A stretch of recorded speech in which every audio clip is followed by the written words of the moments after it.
friendly company, and we're not at the Underground Meadery. We're actually at Freedoms Edge Brewery right now, and we're drinking some great beers. Today is actually, what is it, Brewers Day? Today is National Big Brew Day. National Big Brew Day, right? That everybody's coming together and brewing as much alcohol as we can in one day, right? Exactly. That's the whole deal. So we're here at Freedoms Edge Brewery, and we're going to make a quick, fast mead for everybody. So you guys can see it, right?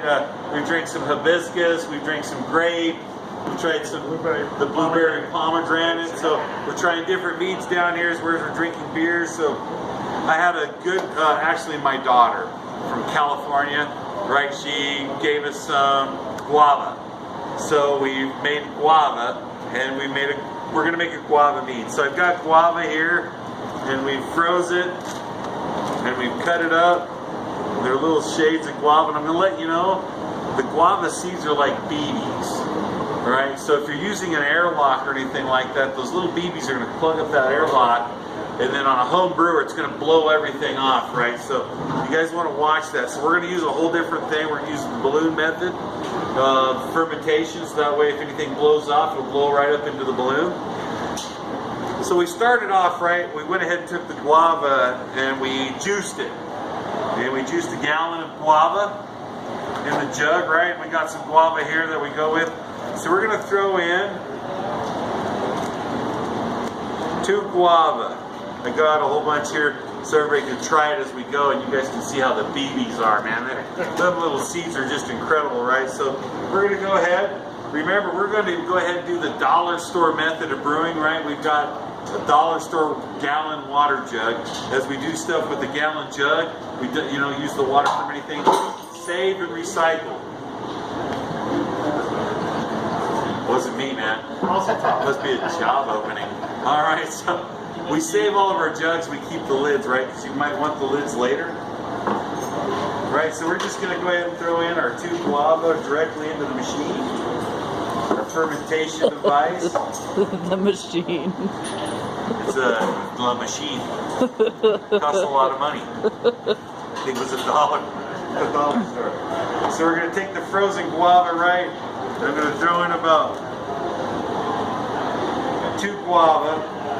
Then what we're going to do is we're going to add honey, right? So we're adding clover honey. With the guava, I actually recommend using avocado honey. It actually works a lot better and stuff with it. It does a better fermentation for what guava does. This has a higher sweetness with it, so this will have a higher sweetness when we come back to the dry aging of what it does. Oh no. Now the one thing we don't have is I didn't bring my coffee pot, so we're not going to be able to get all the sugars out of here. So we're going to probably I brought 3 pounds.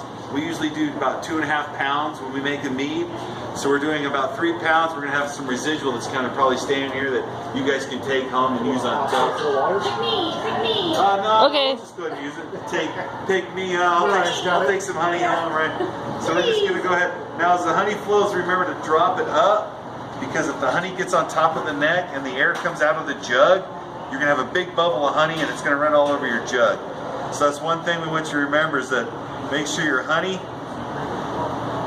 flows, and we can see we're going to get it.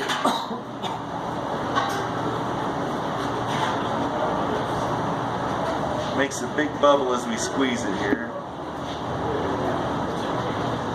What brew did you guys brew today? We brewed a smashed steam beer with root shoot malt. It's a maltster down in Loveland, Colorado.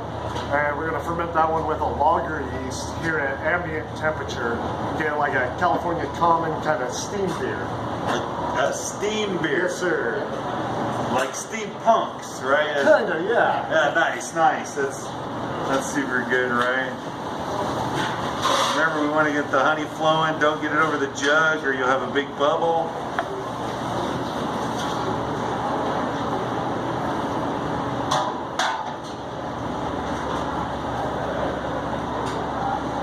What got you into brewing beer?